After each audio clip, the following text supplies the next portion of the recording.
Yup.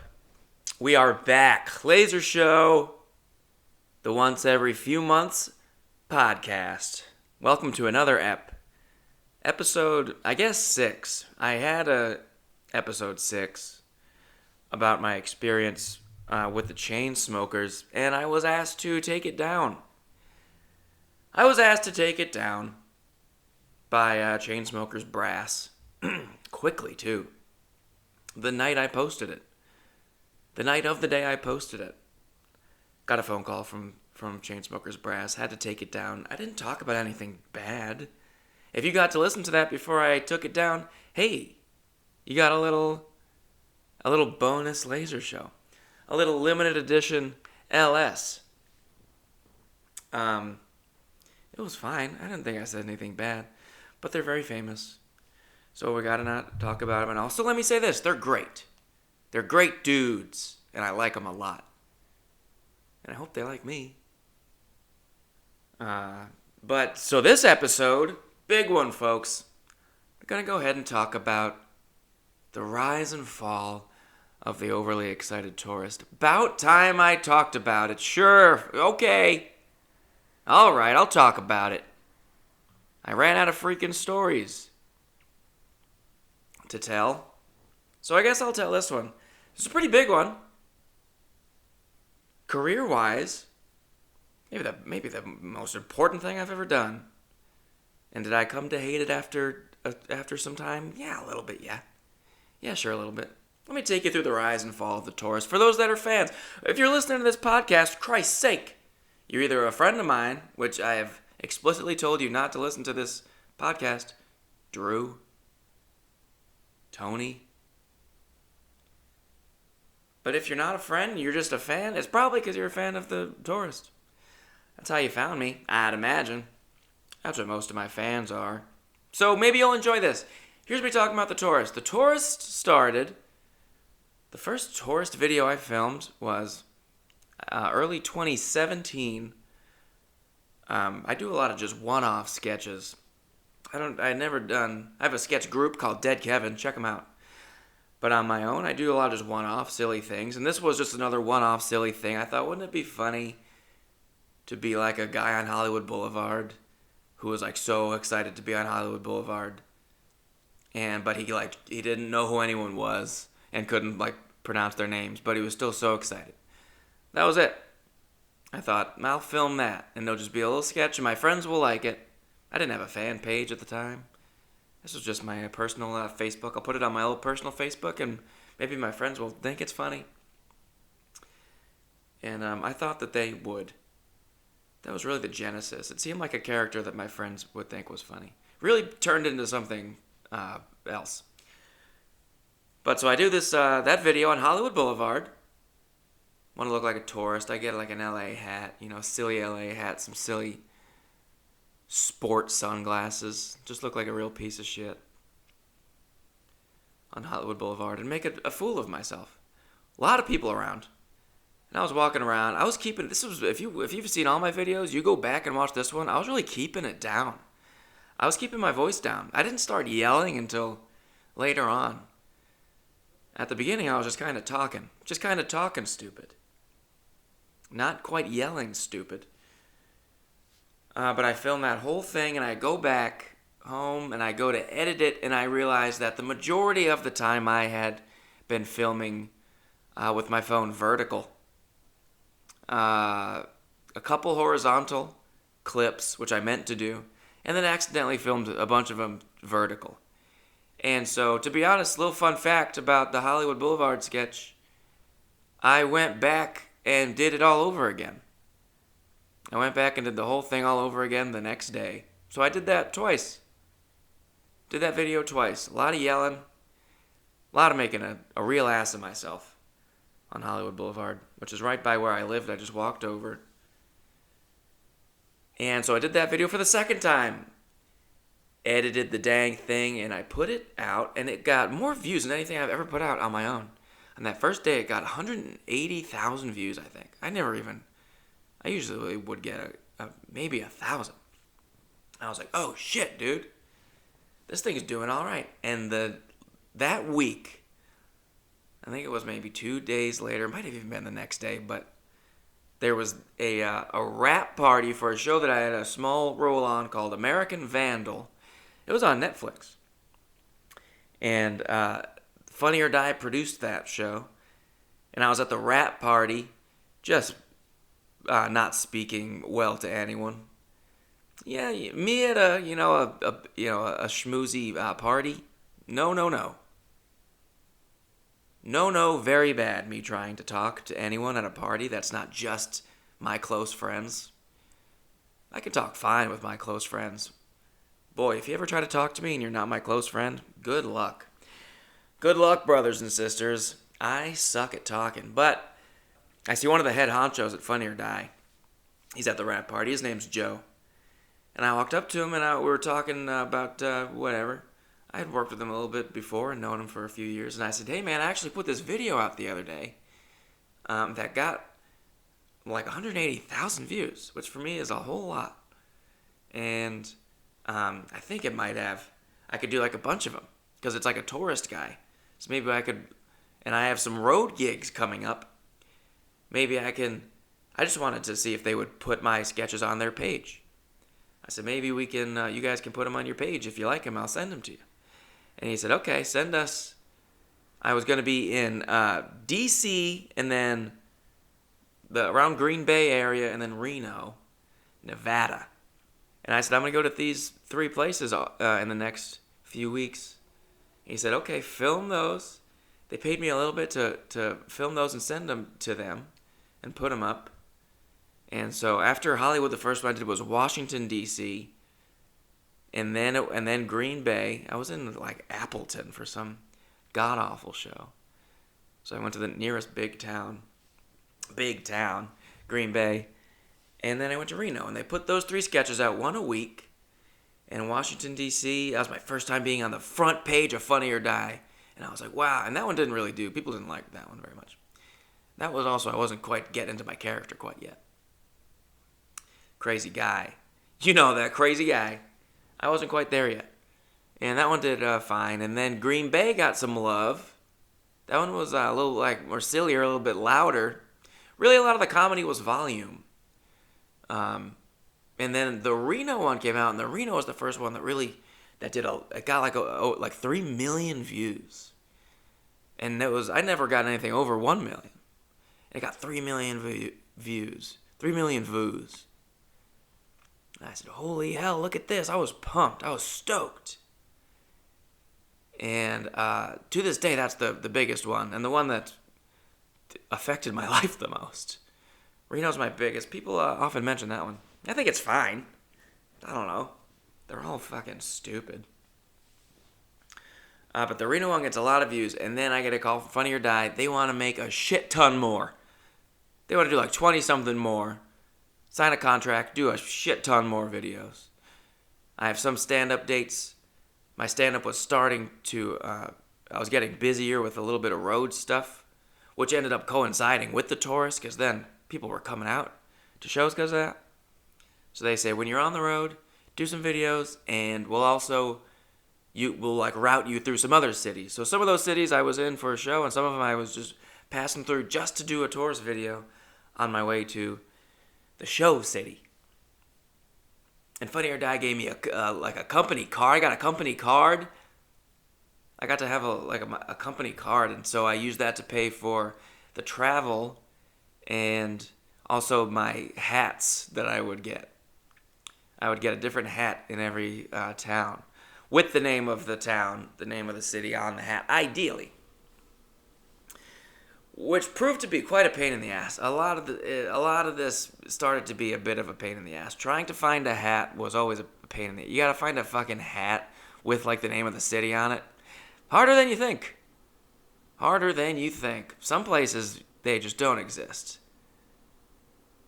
I know in the Victorville video I had to wear just a Cali hat. In Huntington, Alabama, there's no hats that just say Huntington. So I had to go to Lids at the mall and get a custom hat made. If you look at that Huntington hat, that's a hat that I got made at Lids at the mall. Just says the word Huntington on it. And they were paying me, I think, $750 50 of which I would give to my friend Kevin. Because my friend Kevin made all those, the intro graphics at the beginning.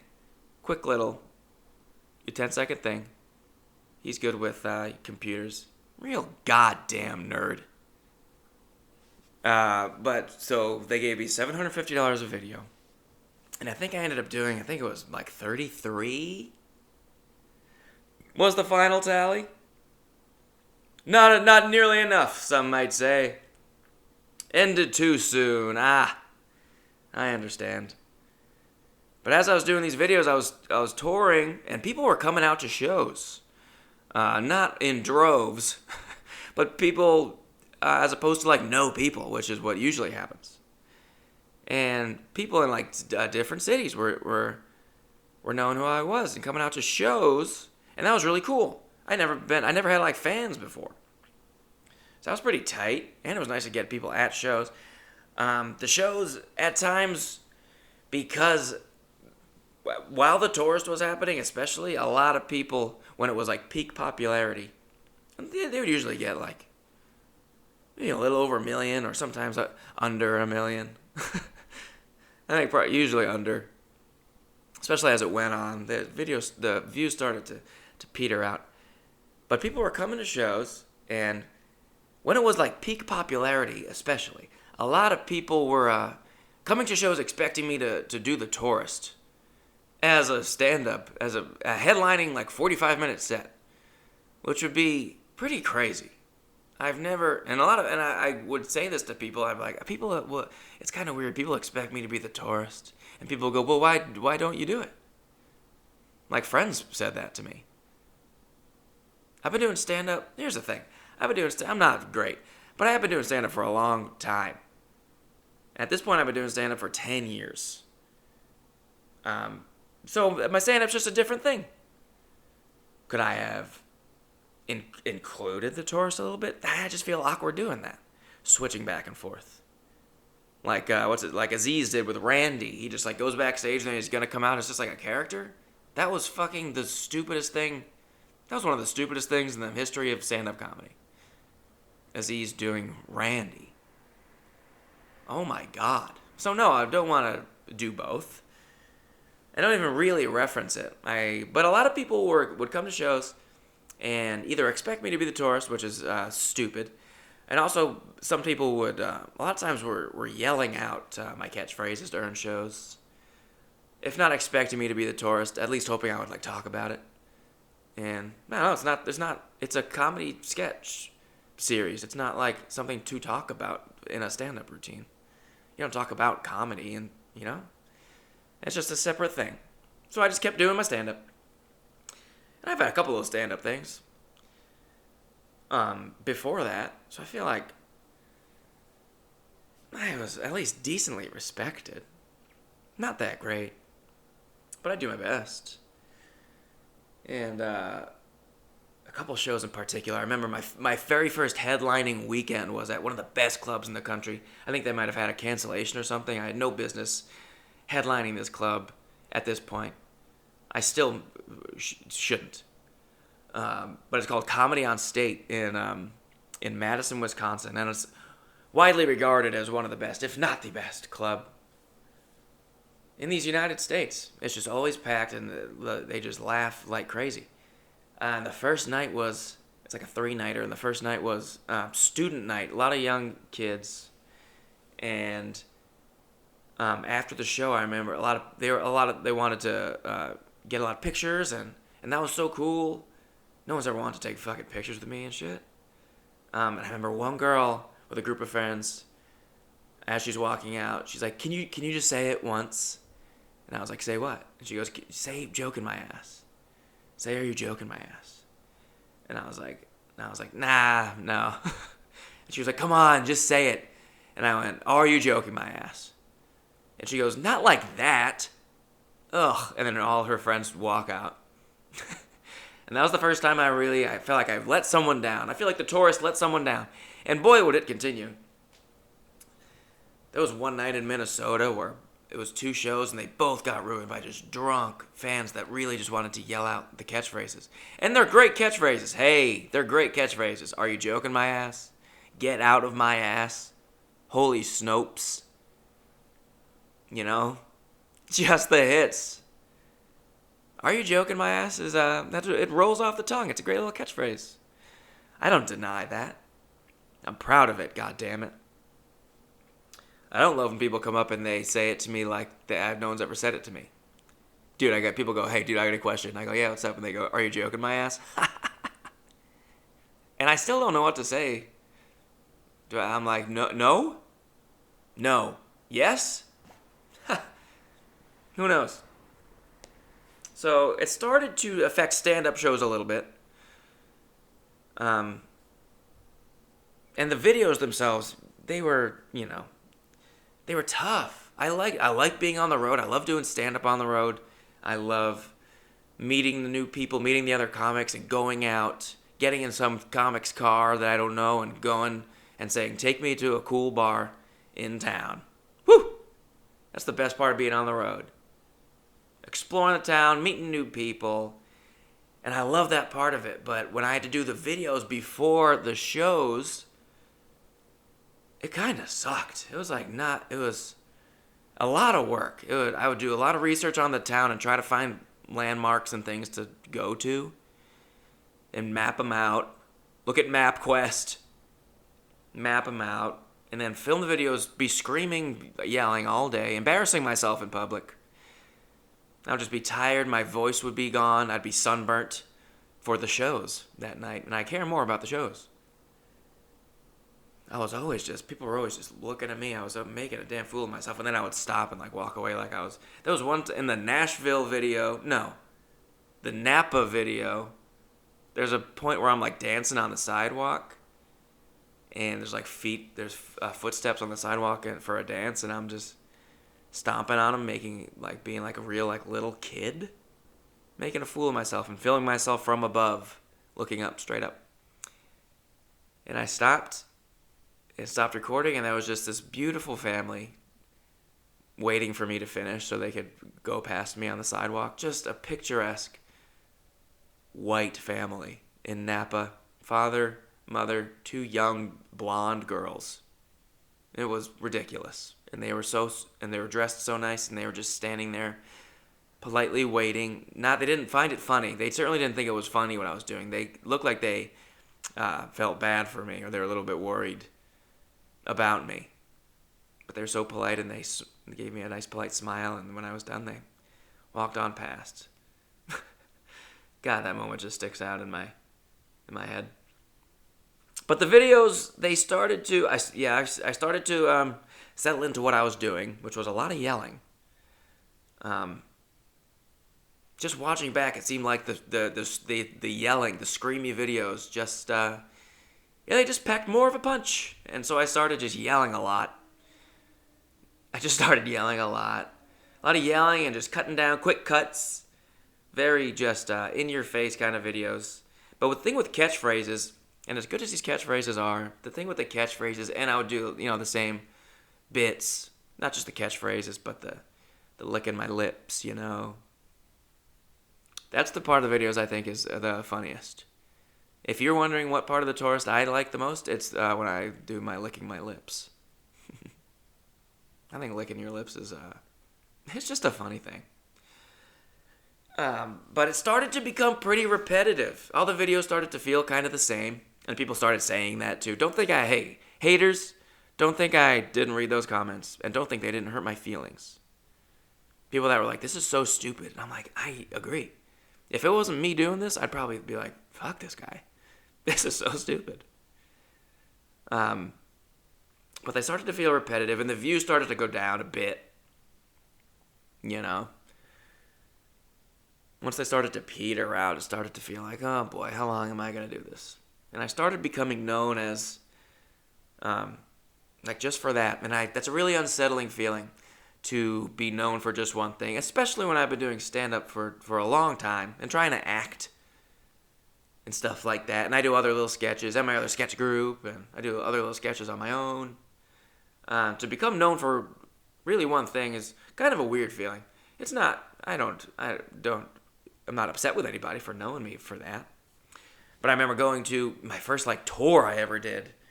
In the Southeast, and I did a show at the Punchline in Atlanta, and it was a late show. I think it was like a 10 p.m. show, and the 8 p.m. show ended, and the headliner, who was he packed it out for the 8 p.m. show. He was like people like him down there. I don't remember who it was, but I was in the green room for the 10 p.m., and he was like, "Oh yeah, you're the internet guy, right?"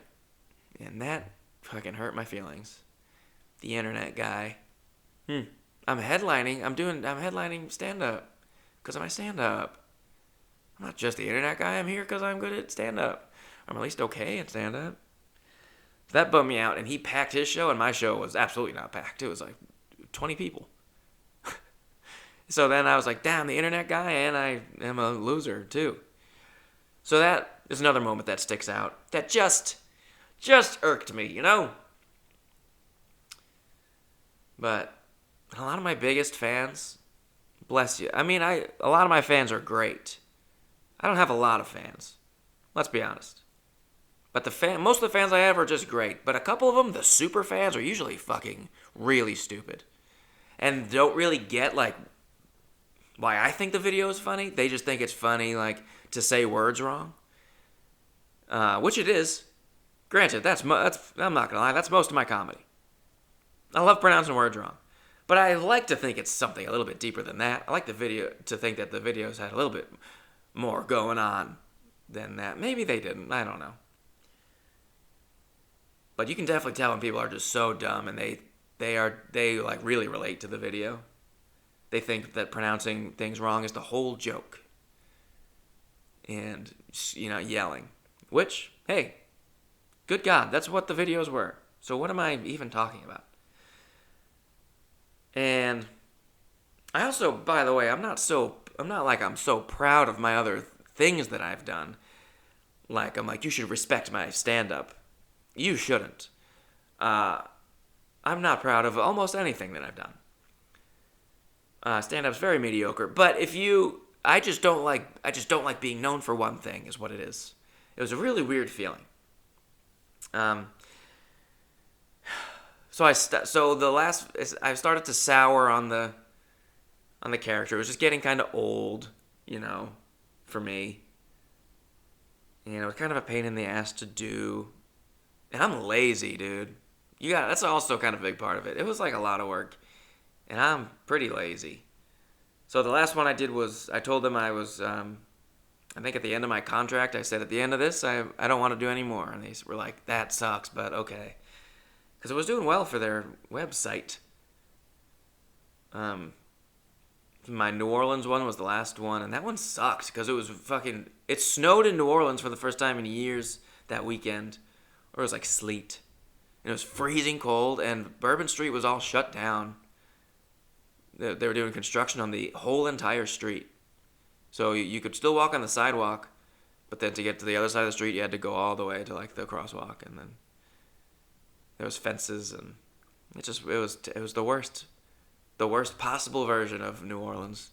And my fucking New Orleans ending video should have been fucking awesome, and it was the worst. If you didn't know anything about New Orleans and you watch that video, you go, wow, what a shithole. That place sucks. So I stopped doing the videos, and I never did again. And don't think there haven't been offers and things like this. Look, I'm actually working on something now. Some sort of a movie or maybe a series. Funny or Die, I just been talking to them the last few months, and I'm trying to write something about the tourist or, something like that. But no plans to do any more sketches. People that are still asking, are you going to do this city? Dog, it's been 4 years. My last the New Orleans video was January 2018 it came out. So it's been over 4 years. No, I'm not doing your city. What are you talking about? But I'm working on this movie or show or whatever it is a little bit. Trying to get something good. So he's not dead. And I still do cameos as the tourist. Order a cameo. I charge a lot. I charge $50. That is so... If you're buying one of these, good God, thank you so much. But I started off at like $20, which is already too much. And people just kept ordering. So now I'm all the way up to 50, and people sometimes still order them. I don't know. I think they're kind of annoying to do, so that's why I just keep jacking up that price. And you know what? Cameo takes sometimes will take like 45%. If you order through the app, from $50, I get $28. I get $28 if you order on the app. So if you do get a Cameo, use the Cameo.com website. They don't take like the Apple whatever. It's like Apple is doing it or something. Is their explanation? I have called concerned because boy, that's a lot. But it's not worth anything. A lot of people ask for the tourist, and I'll do it. I'll do it. For you, for a fan paying me, yeah. $50, in some ways $28. I'll do the tourist for you. Why the hell not? And a lot of people don't ask for that. They just like me, and I like those people more. I want you to know me. No Rye. That's what Laser Show's all about, right? It's about getting to know Rye. But a lot of great things came out of it, and continue to come out of it. No question. That's why I'm still working on this dang movie. Hey, I soured on it, but I still got love for the guy. I love when people say, "Are you joking my ass?" I love when people say, "Are you joking my ass?" That's awesome. My family says it. Sometimes my friends will say it. And boy, does that just bring me joy. I love when my mom says it, when my sister says it. They say it all the time. It's great. Warms my heart. But plenty of great things. Fans, first of all, fans. Not a lot, but more than certainly what I had. A lot of people that come to my stand-up shows are found me through that and are fans of that. And that's awesome. And the best is when people come to shows and they say, I came because I know your tourist character, but now I'm a big fan of your stand-up. If you want to say something good to me, say that. People that say that, there hasn't been a lot of them, but the people that have know that you made my fucking week. Because that's what it's all about. That's what I put out. It's all connected. You put out content, try to make some fans, do some stand-up, try to make some other fans. So I'm happy for that. And the people that come to shows and say, "Oh, I thought you were going to be the tourist."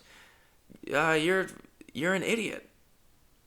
Thank you so much for being a fan, but you're an idiot. But I've booked other stuff from lots of other sketches and things, and work here and there from that.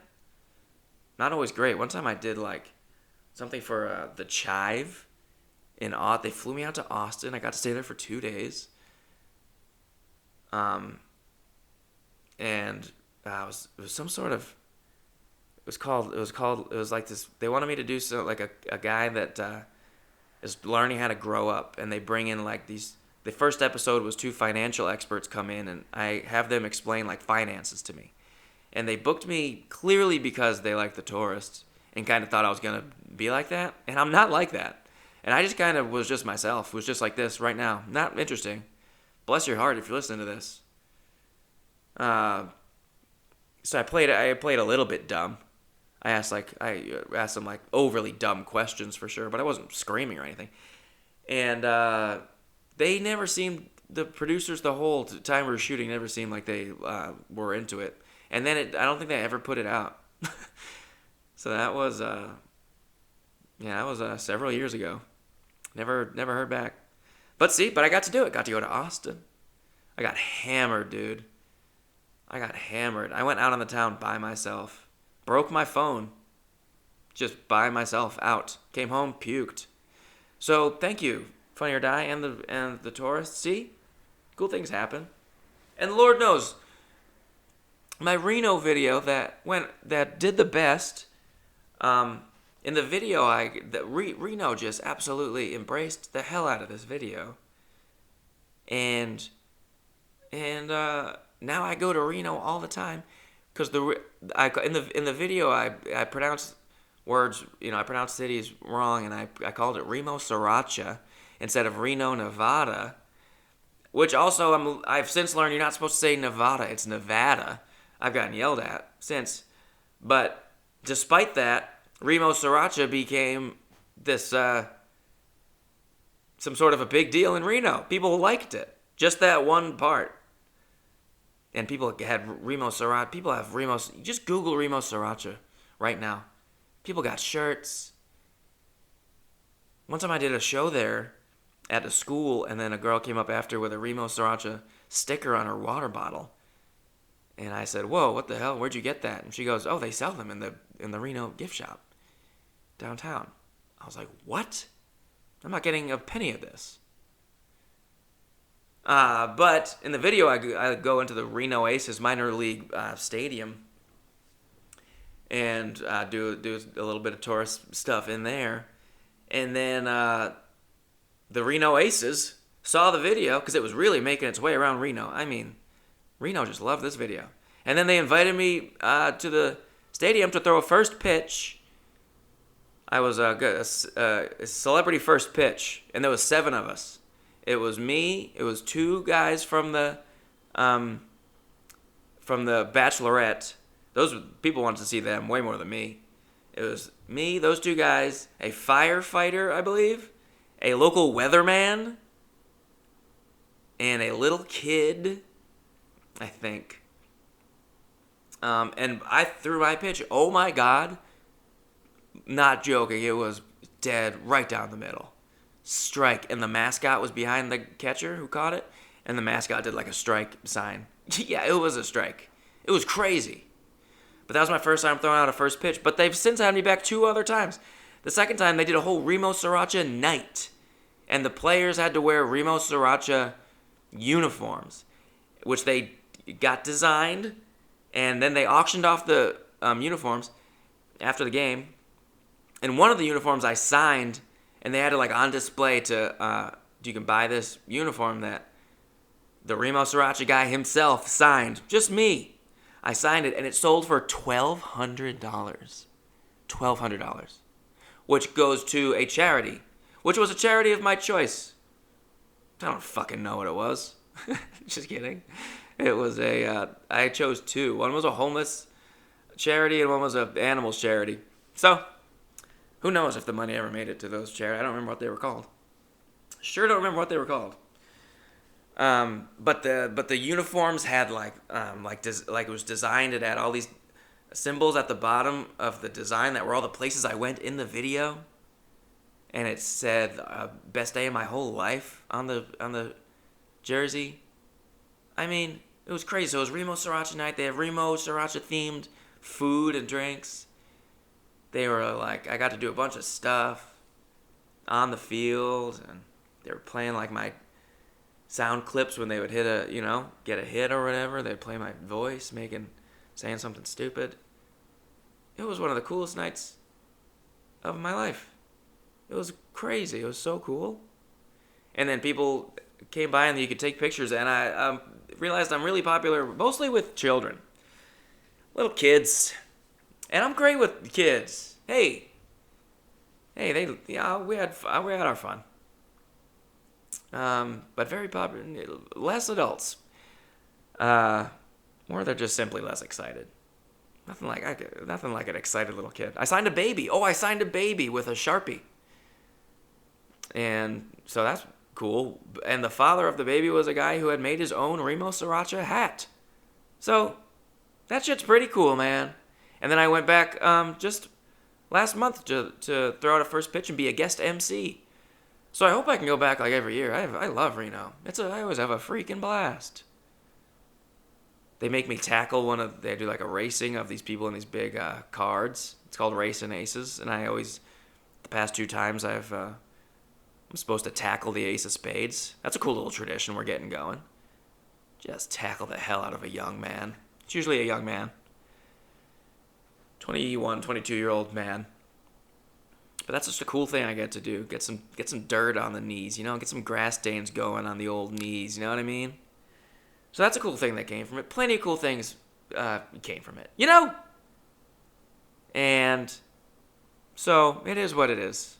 And I'm working on this movie. I promise I'm working on a movie. And I think if you're a fan, I hope you like the movie. Lord knows, we're not going to make this goddamn movie. What am I even talking about? There's no way. But I'll try. Goodness gracious, I'll try. So that's it. I may always be known for this. Still to this day, everything I post, people will comment, "Are you joking my ass?" 100 feet big. Even if I post, no matter what I post, I could post a death of a family member. Someone will say, "Are you joking my ass? Rest in peace. Rest in my ass." And I get it. But it's a little bit annoying, yeah. But, they're great catchphrases. Hey, they're great catchphrases. I'm not anti-catchphrase. They're good catchphrases. Feel free to use them. They're damn good catchphrases. Are you joking my ass? So, anyway, I guess that's about it. I hope that gave you a better understanding of the rise and fall, the beginning, middle, and the end. And there's never really an end. So I hope that was interesting for you guys. Thank you for listening. If anyone remembers any cool stories about my life, just let me know, because I need more podcast episode ideas. I can't think of anything, When I finally have something happen, I get told to take it down. So let me know. Thank you for listening. See you guys maybe in probably about a year. Yeah, probably about a solid year. Goodbye.